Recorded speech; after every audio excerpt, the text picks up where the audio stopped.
Hi everyone, it's Don and I hope you're having a fantastic day. Well, a while back we talked about the 30-day cruise ship that its first 10 days are turning into complete sea days because of a storm up around the Alaskan coast. So they're not heading to Alaska, which way they were supposed to do for 4 or 5 days. Instead, they're just going to start heading across the Pacific.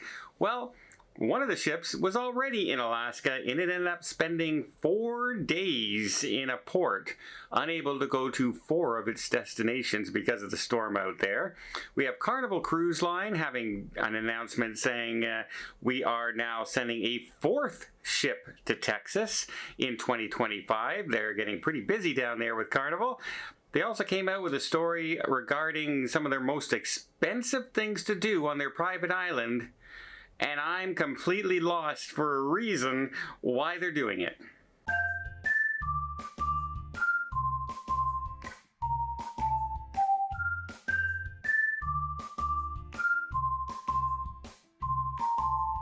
So that's right, we now have the Radiance of the Sea. She was stuck in port for 4 days in Seaward, Alaska, unable to move because of a storm that was down there.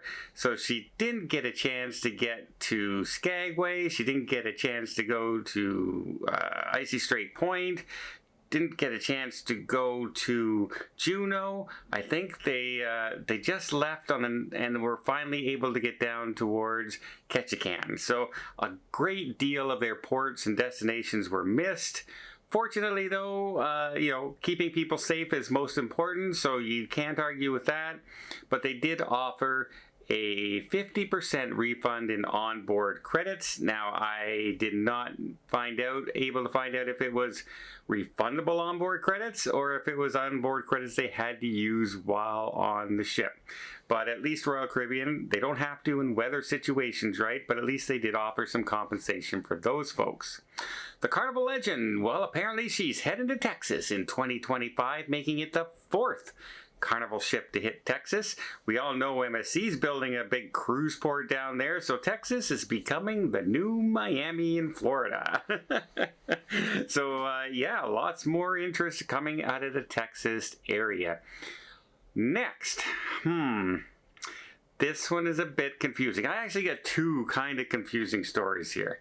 One of them is people on their Norwegian cruise are finding out they're free at sea package that they got, which normally includes, your drinks are free and you pay for that. There is a certain portion that you pay for in order to get the free at sea package, far less than if you were buying the drinks on your own.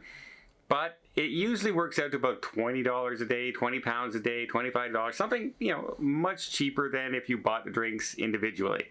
Well, apparently because of a new tax that they do, a new VAT system that they have in Spain, they are now not only taxing people who buy food and drink on land, they're now taxing the boats if you are sailing through their waters. That's right.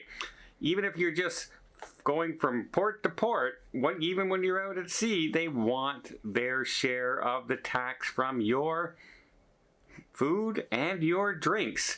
Which means if you got a free at sea package that say give you 2 specialty restaurants and your drinks for free on a 10-night cruise, well, every time you go buy a drink, you will be charged a 10% tax on every drink, not the package. If you paid, say, $250 for the package, you would say, well, I guess 10% tax on that, I owe another $25. Not how it works. You are going to be charged by the value of every drink. So if the drink was $15, you're going to be charged $1.50 every drink you have. And the same thing goes for your specialty restaurant. If your specialty restaurant meal is valued at $100, you're paying $10 a person tax. So that's how it works in Spain. And that's not going to be just for the NCL cruise. That'll probably end up happening to a lot of cruise lines. That law just came into effect this spring in Spain, but right now the only one I hear that is doing that is Norwegian Cruise Line, as they are passing on that expense to the passenger and not just raising the cost of the free at sea which kind of would have made sense to do it for those particular sailings. And it's not only for cruises that are sailing from Spain or into Spain, it's around Spain as well. So anything through the waters at all, you will be charged that 10%. Let's hope it doesn't spread to any other cruise lines, and let's hope NCL just starts incorporating it into the fee so you don't end up having to worry about buying an individual drink and how much that tax is going to be for your group that you're on every single time you do something on the ship. It should be one price and that's it, you're done. But right now, it's not. Okay, next we have Carnival. Carnival back in the news, and this time it's not a rumor, but it is a very puzzling decision to me. They have their Half Moon Cay, their private island, and if you're ever on there, one of the most expensive things you can do on anybody's private island is rent one of their villas or cabanas for the day. If you want a cabana, it's about $700 US. If you want the villa, it's $1,000 US. So yes, you can share it amongst your friends and everything, but say you're a couple and you decide you want one, it's $1,000. But the curious thing is they decided suddenly that, you know what, those are air-conditioned villas. Yeah, well, we're not going to make them air-conditioned anymore. And the same with the cabanas. What? Why? Why are you not making them air conditioning? Are you going to start lowering the price like $400? I mean, one of the big reasons for renting a cabana or a villa is so you can escape the heat, especially in the summertime or when it's getting really, really hot and a muggy day. Yes, you'd like to go sit on the beach, run, grab some hot dogs, hamburgers, whatever that is, but every once in a while it'd be nice to just take a break inside the air-conditioned villa. Well, unfortunately, it's not going to be air-conditioned anymore, and they're charging you $1,000. That's right, $1,000 to basically now sit in a furnished hot box. Now, you will be able to open the windows in some cases. Great. Great, I can open some windows, which is no different than sitting outside, except that you really don't have a lot of breeze like you would in the open air outside.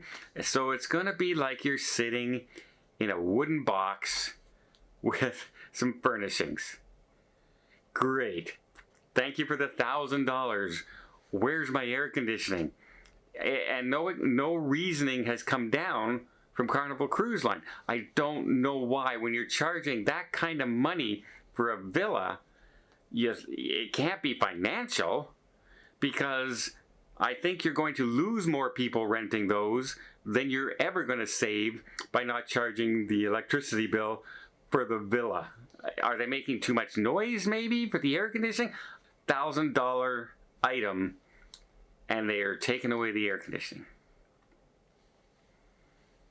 I don't know.